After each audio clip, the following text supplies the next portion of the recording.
Hola, ¿qué tal? Antes que nada les envío un cordial saludo y esta clase estará destinada a dar continuidad a nuestra materia de ética profesional, donde en el tema de hoy estaremos revisando el código de ética para enfermeros y enfermeras en México. De antemano les agradezco por estar viendo el video y espero poder ser ameno en cuanto a la conversación y poder ir guiando de una manera apropiada el tema. Es importante mencionar que aunque la ética puede ser fundamentalmente algo aplicable para muchos niveles en nuestra sociedad, el código de ética viene a determinarse para distintas profesiones bajo ciertos lineamientos que hay que cumplir. Dependerá mucho del nivel donde se desarrolle y del lugar donde se está aplicando. La ética que estaremos revisando en este momento será la aplicable y la que se ajusta para la entidad federativa de nuestro país. Si ustedes revisan alguna otra forma de relación en cuanto a los valores y principios éticos aplicables en la profesión de enfermería, para otros países puede que haya algunas diferencias, habrá otras similitudes, pero al final de cuentas lo importante es entender que la ética trabaja en valores consolidados de forma general. Sin embargo, el código de ética será viable y asignable para cada país de acuerdo a sus requerimientos y sus necesidades. Primeramente revisaremos un poco sobre el significado de la ética. Aquí hay algunas descripciones que pueden ayudarnos a comprender un poco más este término. Podemos ver, por ejemplo, que se habla de una orientación armónica, la cual nos va a ayudar a tener un estilo de vida más eficiente y en teoría se pretende también que permita respetar la calidez del trato humano, haciendo valer los derechos humanos e individuales de cada persona.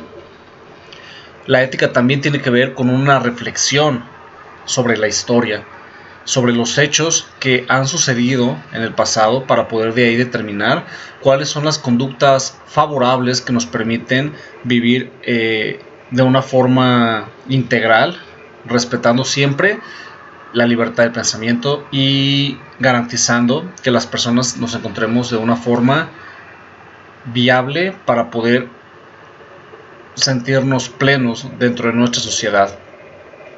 Asimismo, la ética se define como una disciplina la cual tiene por objeto el estudio de la moral. Aquí es importante hacer un paréntesis.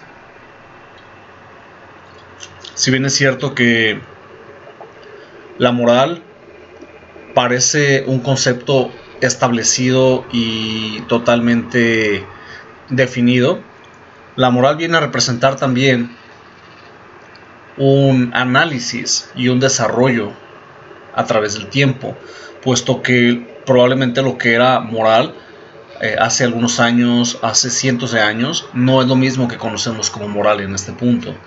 Hemos ido aprendiendo como especie y hemos ido evolucionando en el trato digno de los seres sintientes y del resto de las personas, cada vez acercándonos más hacia un objetivo que nos garantiza tener un buen apoyo hacia los demás. Entonces, la moral también es un estudio y ha evolucionado conforme pasa el tiempo. La ética puede definirse también como una ciencia, la cual va a estudiar la bondad o la maldad que hay en los seres humanos. Ahora bien, ¿cuáles son los principios de la ética natural?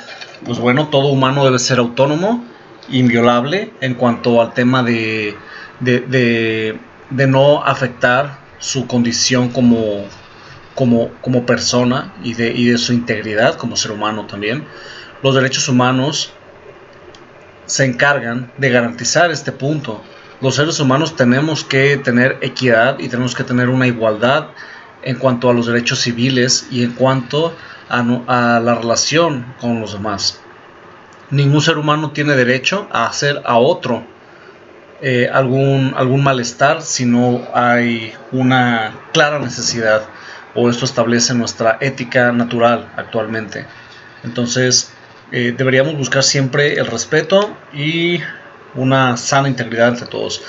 La diferencia entre ética y moral. Bueno, la moral es un conjunto de normas la cual la sociedad ha establecido, van evolucionando y se encargan de irse transmitiendo por generación en generación.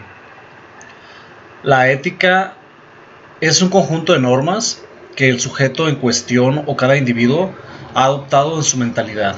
Es decir, la ética podrá ser tomada en este punto, si bien como una referencia, pero el individuo como tal tiene libre albedrío de decidir cuáles son los puntos que requiere tomar y cuáles puntos decide no considerar para diferentes casos.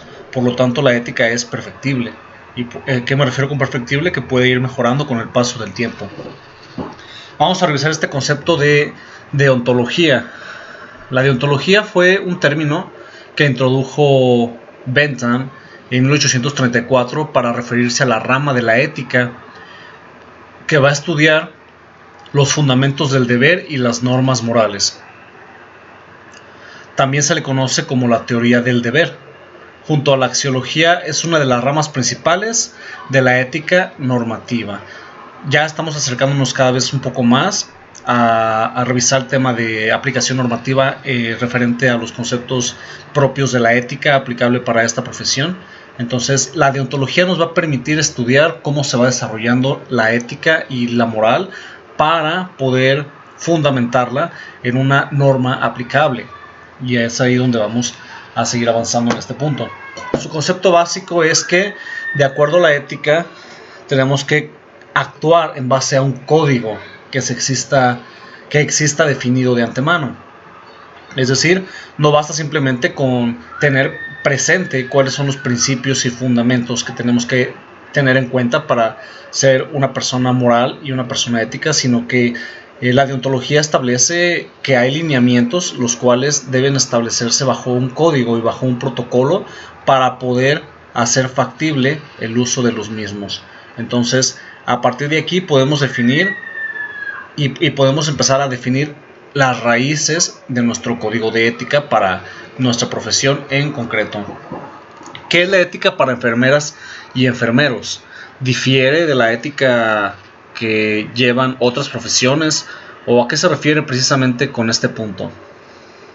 Si bien decimos que la ética es el estudio filosófico de lo moral, va a dictar normas para determinar lo correcto y lo que es erróneo, vamos a formar juicios para lo que debe hacerse y no debe hacerse, también es cierto que la ética para enfermeras y enfermeros va a representar una serie de protocolos para poder desarrollar la profesión de una manera que sea lo más beneficiosa para la sociedad y también que garantice el seguimiento correcto de las funciones de una enfermera y de un enfermero. El Código de Ética Profesional es un documento que establece de forma clara los principios éticos, deberes y obligaciones que guían el buen desempeño profesional. Las referencias tomadas para estos dos puntos mencionados son de Munchitsky y de Nicole.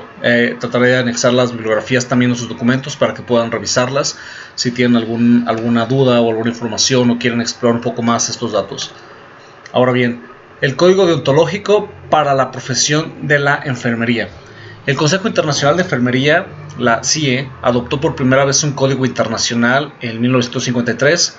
Fíjense que este dato es muy interesante porque, si bien recordamos, la Segunda Guerra Mundial terminó en una fecha muy similar, casi entrando a los años 50 fue donde terminó la Segunda Guerra Mundial. Podemos recordar cómo dentro de ese lapso de tiempo hubo gran experimentación, tanto no solamente en temas armamentísticas, sino también en cuestiones biológicas. Entonces se violaron muchos derechos humanos, sobre todo, o la historia refiere sobre todo al tema de los nazis cuando estuvieron experimentando con personas y con pues enemigos, y estuvieron realmente rompieron con toda la ética y toda la moral que pudiera existir para tratar de experimentar con ellos y buscar algún tipo de vacunas, algún tipo de tratamiento a enfermedades o simplemente para tratar de experimentar y ver qué sucedía, ¿no? No todo fue, desgraciadamente, bueno, se tiene que decir las cosas como son. Gracias a esos experimentos se obtuvieron avances también para lo que es la medicina actual, pero tristemente fue a costa de la vida de muchos inocentes. Entonces, es muy curioso que el Consejo Internacional de Enfermería, en este caso, haya adoptado un código internacional justo después de que terminara la Segunda Guerra Mundial. Esto viene referido al hecho de que, pues bueno, mucha gente probablemente se dio cuenta de esta situación, entendieron que era una circunstancia bastante compleja y se pretendió que no se volvieran a violar los derechos de las personas de una forma tan desquiciada y tan ruin. Por lo tanto, se ha firmado y se revisó ya en el pasado por diferentes países y ha continuado reafirmándose y tal vez haciendo algunos tipos de mejoras para, para poder establecer cada vez principios más solidarios hacia los demás. Entonces, la reafirmación más reciente que se tiene en base a esta investigación es del 2005. Ya tendremos algún tipo de dato más adicional y ya se los iré compartiendo. Ahora bien, hablando de lo que es el preámbulo, pues bueno, hablamos básicamente de lo que son los deberes fundamentales del personal de enfermería.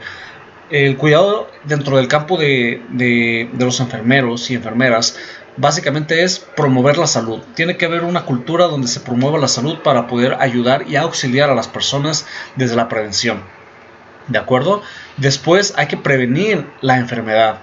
Ya una vez que el enfermero y la enfermera trata de prevenir datos y de promover que las personas tengan un estilo de vida saludable, también hay que prevenir las enfermedades. ¿Cómo haremos esto? Bueno, con todos los estudios que se llevan dentro de la rama de la enfermería, nos ayudan a detectar posibles causas que puedan terminar en una patología o en una enfermedad a posteriori. Entonces, gran parte de la labor de la enfermería y del código de ética que establecen los enfermeros y enfermeras es desarrollar una cultura de prevención. La restauración de salud, esto es un punto bastante importante. La restauración de salud tiene que ver directamente con el tratamiento hacia los pacientes y las pacientes de diferente índole. Ahora bien, el cuidado de la enfermería se establece directamente cuando ya no es viable la prevención de la enfermedad porque la persona en cuestión ya tiene esta situación crítica. Pues ahora el enfermero y la enfermera tendrán que acudir al rescate y tendrán que acudir a salvaguardar a las personas que se encuentran en esta situación. El aliviar el sufrimiento, de ser posible, la profesión de la enfermería tiene que cuidar, aliviar el sufrimiento de las personas y de sus pacientes, tratando siempre de mantener la integridad de las personas, desde luego, pero si es posible y está al alcance aliviar el sufrimiento de estas personas, bueno, el preámbulo del código de ética de la enfermería nos dice que es viable tomar este punto como partida. Ahora bien, lo que es inherente a la enfermería tiene que ver con el respeto a los derechos humanos, incluidos en los derechos culturales. Tiene que haber un derecho a la vida y una libre elección y a ser tratado con respeto. Estos son puntos universales donde podemos ver que se mantiene establecido los criterios y los principios fundamentales del trato hacia las personas, aún en este código ético de esta profesión. Es decir, tener un respeto a la libre elección, tener un derecho a ser tratados con respeto y mantener siempre los derechos de las personas. A medida que sea posible hay que buscar tener o cumplir con estos protocolos que establece nuestro código de ética. Los elementos principales que ponen de relieve las normas de conducta ética van a ser la enfermería y las personas, la enfermería y las prácticas, la enfermería y la profesión, la enfermería y sus compañeros de trabajo. Es básicamente donde se relaciona o donde se aplica todo lo que se ha visto relativo al tema de enfermería y la sociedad. Vamos a revisar muy rápidamente esto del código de ética para hablar de forma general un poco sobre esto. Las disposiciones generales en el artículo primero del presente documento del código de ética pues dictan que es una conducta respecto a los enfermeros hacia la ciudadanía, las instituciones y aquella persona que pueda depender de su servicio, ya sean autoridades, colegas y en sí mismo ser aplicable para el apoyo incluso a otras profesiones. El artículo segundo refiere al tema de respetar la vida, los derechos humanos y por consiguiente el derecho a decidir el tratamiento y los cuidados una vez que se le ha informado al paciente. El artículo tercero menciona que hay que mantener una relación estrictamente profesional. Aquí este punto es sumamente importante. Es normal que pues en ocasiones haya ciertos lineamientos que se puedan llegar a romper un poco cuando se hace una fraternización un poco más personal, se toma ciertos sentimientos hacia otra persona y es normal que eso pues rompa hasta cierto modo el protocolo, pero lo que nos establece el código de ética es que siempre hay que ser muy profesionales en cuanto a ese seguimiento que vamos a hacer. Aquí por ejemplo menciona creencias espirituales. Si tú como enfermero o enfermera tienes una cierta creencia religiosa, no puedes llegar a imponerla hacia tus pacientes, tienes que respetar lo que cada quien cree. Así tú pienses que están equivocados, tú pienses que eso está mal, pero nuestro código de ética nos dice que tenemos que respetar la individualidad y respetar las creencias de cada persona y no solamente eso, respetarlo, sino tratar de que se garantice cuando esté a nuestro cuidado, en nuestro ambiente laboral. El artículo 4, denme un segundo por favor.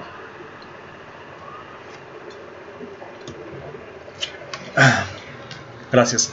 El artículo 4 menciona que hay que proteger la integridad de todas las personas ante cualquier afectación ocasionada por una mala práctica de cualquier miembro del equipo de salud.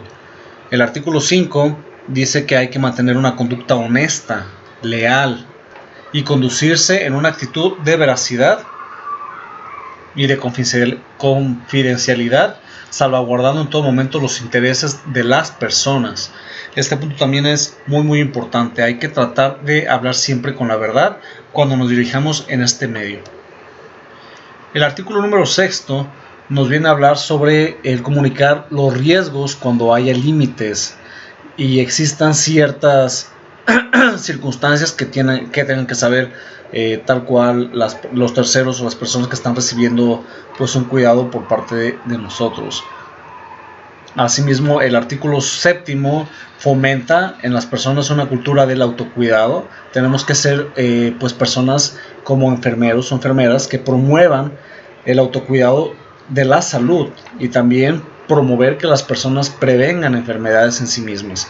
Es muy importante este punto y hay que trabajarlo de manera constante día a día porque, bueno, al menos en esta sociedad la gente muchas veces no tiene la cultura del autocuidado y de la prevención de las enfermedades.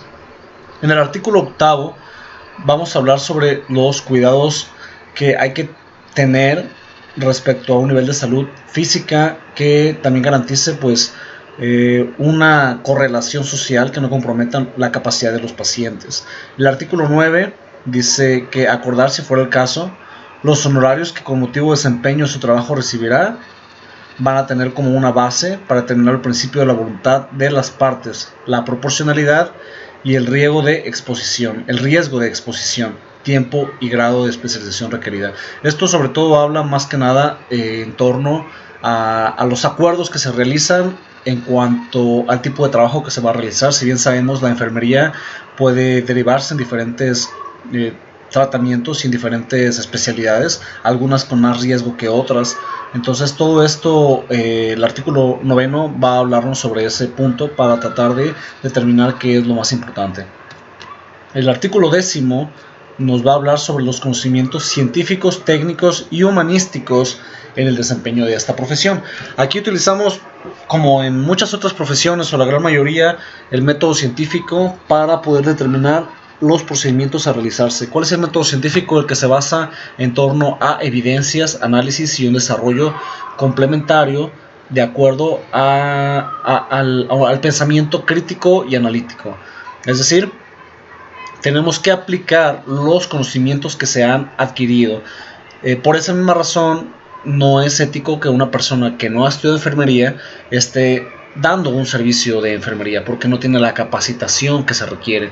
Un enfermero y una enfermera necesitan cumplir con los requisitos del conocimiento para poder desempeñarse y tratar de llevar a cabo cada protocolo de forma adecuada. El 11º es asumir la responsabilidad de los asuntos inherentes a su profesión, solamente cuando se tenga la competencia. Es decir, volvemos a este mismo punto del anterior, hay que tener la capacitación correcta para poder dar un seguimiento a los pacientes. Asimismo, se requiere una acreditación a la misma. Una persona puede tener los conocimientos necesarios para dar seguimiento a ciertas pautas de enfermería, pero se requiere una acreditación para poder desempeñarse como una enfermera o un enfermero. Esta acreditación pues bueno, dependerá ya de los servicios gubernamentales que acrediten el estudio de cada una de las carreras. ¿De acuerdo? El 13º nos habla sobre la contribución y el fortalecimiento de las condiciones de seguridad e higiene del trabajo. Esto también se relaciona mucho con en cierta forma con las condiciones que hay que mantener para tener un área de trabajo seguro. Aquí podremos apoyarnos mucho de la STPS, la Secretaría de Trabajo y Previsión Social, donde podremos, en base a los artículos y leyes que fundamenta este documento, tratar de acoplar lo más posible nuestra área de trabajo para fundamentar un perfecto código civil que nos ayude a desarrollarnos de una forma adecuada y más eficiente. Recordamos que lo más importante o el recurso más importante es la vida, y eso incluye la vida de los profesionistas. ¿De acuerdo? El 14º artículo habla sobre una prestación de servicios de cualquier tendencia que no sea racista, ni elitista o política, o bien definida por la naturaleza de la enfermedad. Es decir, tenemos que ser muy cuidadosos de no caer en un punto donde violemos los derechos humanos individuales de las personas por simples creencias limitantes, en el sentido de creer que hay diferencia por tratar a personas de diferente raza o de índole social. Entonces, como parte de la enfermería, y el código lo establece, tenemos que tener un trato digno hacia cada persona, sin importar su lugar de donde viene, su apariencia física, sus creencias, etc. El 15º pues habla sobre cómo ofrecer servicios de calidad avalados en base a sus conocimientos, y también hace la invitación a seguirse preparando para especializarse en diferentes áreas y diferentes campos. El artículo 16º nos va a hablar sobre la imparcialidad y objetividad para poder ajustarse a las circunstancias cuando se tenga que emitir una situación o juicio profesional. En este caso, aquí, bueno, este es un punto muy interesante que ya deberían también profundizar, o vamos a profundizar un poquito más si es necesario, respecto a cómo se tratan diferentes situaciones, tanto con la autoridad o cómo se va a relacionar incluso con ciertas dependencias para poder dar un seguimiento correcto al tratamiento de los pacientes, garantizando siempre, pues bueno, hasta cierto modo lo más posible la integridad de las personas en cuanto a su confidencialidad de información y en cuanto a su atención. El 17º artículo nos va a hablar sobre el juicio crítico de la aplicación de las normas institucionales, y aquí aplicará mucho también al respecto sobre dónde se está elaborando y cómo se está ejerciendo ese trabajo. El artículo 18º nos hablará sobre compartir con objetividad conocimientos y experiencias a estudiantes y egresados de su profesión. Este artículo, obviamente a profundidad, nos va a hablar sobre los lineamientos que se establecen para una capacitación adecuada y para desarrollar un sistema de capacitación hacia los estudiantes actuales o los egresados de esta profesión. El 19º habla sobre el crédito a los colegas, asesores, colaboradores en los trabajos, evitando así una competencia desleal, lo cual a veces es complicado porque no se aprecia del todo en los hospitales, ¿verdad? Hay siempre alguna competitividad fuerte dentro de esta profesión. El artículo 20 habla sobre la solidaridad entre los colegas que se tiene que mantener. El 21 habla sobre el respeto a la opinión de los colegas, incluso cuando haya una oposición de ideas. Es decir, no tenemos por qué tomar las cosas ni personal, ni tampoco tratar de hacer de crear una cultura de choque entre el equipo de trabajo. El 22º habla sobre una relación de respeto y de asesoría hacia los demás en todos los sentidos, para evitar lesionar el buen nombre y prestigio de nuestros compañeros y de nuestra institución. El 23º habla sobre el prestigio de la profesión en todos los lugares y momento. El 24º nos va a hablar sobre la contribución del desarrollo a la profesión a través de diferentes estrategias que incluyen la investigación de su disciplina. Eso también se va a desarrollar mucho en cuanto al tema de las estrategias de capacitación para poder seguir aprendiendo y desarrollando cada vez más conocimiento, y que esto nos permita ampliar el panorama en cuanto a una investigación y poder de esta forma ampliar el criterio científico dentro de nuestra capacitación, y el desarrollo de la misma. El 25º habla sobre los intereses legítimos de la profesión respecto a la participación como colegiado. El 26º habla sobre dignificar la profesión mediante un buen desempeño del ejercicio profesional, es decir, hay que con los mismos resultados que se están desempeñando dentro del día a día, dentro de la capacitación constante, dentro de la atención a los pacientes, se habla de llevar la imagen del enfermero y la enfermera a un punto óptimo y a un punto adecuado. El 27º nos va a hablar sobre una prestación de servicio profesional por convicción y conciencia social.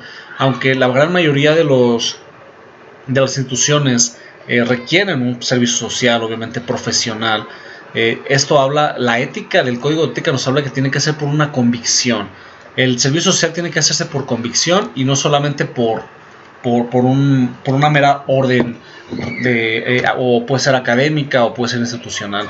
El 28º nos habla sobre poner a disposición de las comunidades los servicios profesionales en caso de una circunstancia de emergencia. Es decir, aunque los enfermeros o enfermeras trabajen de cierta forma, bajo ciertos lineamientos y esquemas, sobre todo financieros o en acuerdo a su trabajo o en total apoyo a la institución donde se labora, sea privado o particular, ante un caso de una emergencia, los enfermeros y enfermeras se ven obligados, en base a su código de ética, a actuar como una fuente de respaldo que apoya a la sociedad. Esto ante una circunstancia de emergencia, ya sea regional o federal o incluso mundial, como en este caso podemos ver que está sucediendo lo de la pandemia.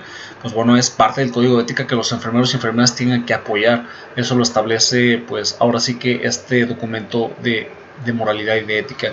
El 29º nos habla sobre un equilibrio entre el desarrollo humano y la conservación de recursos naturales.